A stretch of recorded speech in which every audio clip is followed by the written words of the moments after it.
Governor budget ప్రసంగంలో కొత్త విషయాలేవీ లేవని మరోసారి అబద్ధాలే చెప్పించారని కాంగ్రెస్ ప్రభుత్వంపై BRS working president Kalvakuntla Taraka Ramarao garam అయ్యారు. ప్రతిపక్ష బీఆర్ఎస్ ఎమ్మెల్యేలు తెలంగాణ గవర్నర్ ప్రసంగంపై అభ్యంతరం వ్యక్తం చేశారు. కృష్ణానది జలాలలో తెలంగాణ వాటాను తమ ప్రభుత్వం సాధించినట్లుగా గవర్నర్తో కాంగ్రెస్ ప్రభుత్వం చెప్పించడంపై బీఆర్ఎస్ అభ్యంతరం వ్యక్తం చేసింది. తెలంగాణ ప్రభుత్వం చేసిన తప్పులను గవర్నర్ పెద్ద మనిషిగా అసెంబ్లీలో ప్రస్తావిస్తారని ఆశపడిన బీఆర్ఎస్ సభ్యులతో పాటు రాష్ట్ర ప్రజలు నిరాశ చెందారని కేటీఆర్ అన్నారు. ఇక ఇదే అంశంపై మరింత సమాచారాన్ని మా ప్రతినిధి ధనుంజయ్ అందిస్తారు. ధనుంజయ్,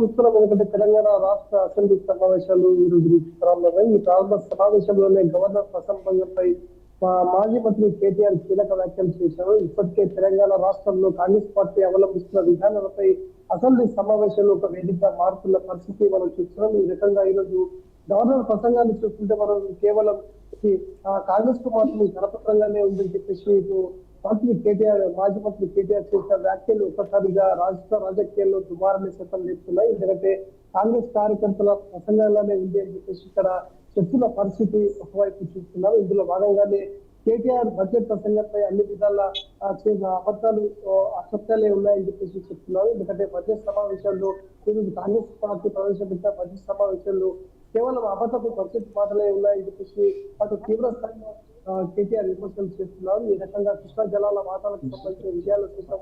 గవర్నర్ ప్రసంగంపై తీవ్ర స్థాయిలో అభ్యంతరం వ్యక్తం చేశారు. ఎందుకంటే రాష్ట్రంకు జరుగుతున్న అన్యాయాన్ని ఈ రకంగా చెప్పేయడం ఎందుకు సమంజసం కాదని చెప్పేసి ఇప్పుడు మాజీ మంత్రి కేటీఆర్ ప్రభుత్వంపై తీవ్ర స్థాయిలో పడ్డారు. ఎందుకంటే సీఎం ఇప్పటికే రాష్ట్ర వ్యాప్తంగా ఒకవైపు పంటలు ఎండిపోతున్న పరిస్థితి మనం చూస్తున్నాం. ఎందుకంటే అదనంగా ఆర్థిక పంటలు వేస్తున్న రైతులు ఇప్పటికే తీవ్ర నష్టపోతున్నారు. రాష్ట్రంలో అనేక ప్రాంతాల్లో జిల్లాలో చూస్తుంటే ఇప్పటికే నీటి వనరులు లేక తీవ్ర స్థాయిలో భూగర్భ జలం సైతం అడగడుతున్నాయి. ఇందులో భాగంగా దేశ ఆరుతడి పంటలకు ఇప్పటికే పూర్తి స్థాయిలో ఉరుకుతున్న పరిస్థితి మనం చూస్తున్నాం. ఇందులో భాగంగానే అనేక పంటలు ఎండిపోయే రైతులు ఇప్పటికే ప్రభుత్వ సహాయం కోసం ఎదురు చూస్తున్న సందర్భాల్లో ఇటు ప్రభుత్వం నుంచి ఎలాంటి స్పందన రాకపోవడం దాంతో భాగంగా ఈరోజు అసెంబ్లీ సమావేశంలో గవర్నర్ ప్రసంగం తీవ్రంగా అభ్యంతరం వ్యక్తం చేశారు. ఈ అభ్యంతరంలో భాగంగానే ఈరోజు ఆయన కేవలం మాటల గాయడు తప్ప చేతుల్లో చేసింది ఏం లేదు. కేవలం డబ్బు మూటలు తీసుకుపోయి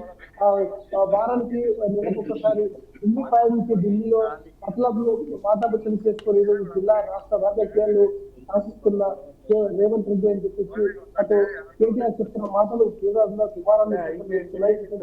ఈరోజు లక్షల కోట్లు అప్పు చేసి ఏ ఒక్క పక్కన తెలంగాణ రాష్ట్ర ప్రజల హామీలు నెరవేర్చకుండా ఈరోజు ముతకపు మాటలతో ప్రభుత్వం ఏడాదిన్నర పాలన జరుపుతుందని చెప్పేసి మాజీ మంత్రి కేటీఆర్ ప్రభుత్వంపై తీవ్ర స్థాయిలో విరుచుకుపడ్డారు. ఏమైనా రాష్ట్ర రాజకీయాల్లో మాటలు తూటాలు తేలుతున్నాయి. ఎందుకంటే గడిచిన ఇప్పటికే వారం రోజులుగా మాటలు తూటాలతో ఒక్కసారిగా రాష్ట్ర రాజకీయాలు వెనుకుతున్నాయి. కాంగ్రెస్ పార్టీ ఏడాదిన్నర పాలనపై ఇప్పటికే ప్రతిపక్ష బీఆర్ఎస్ పార్టీ అనేక మార్లు విమర్శలు చేతం చేస్తుంది. ఈరోజు గవర్నర్ ప్రసంగాన్ని వేదిక చేసుకుని ప్రభుత్వంపై తీవ్ర స్థాయిలో విమర్శలు చేసిన పరిస్థితి మనం చూస్తున్నాం.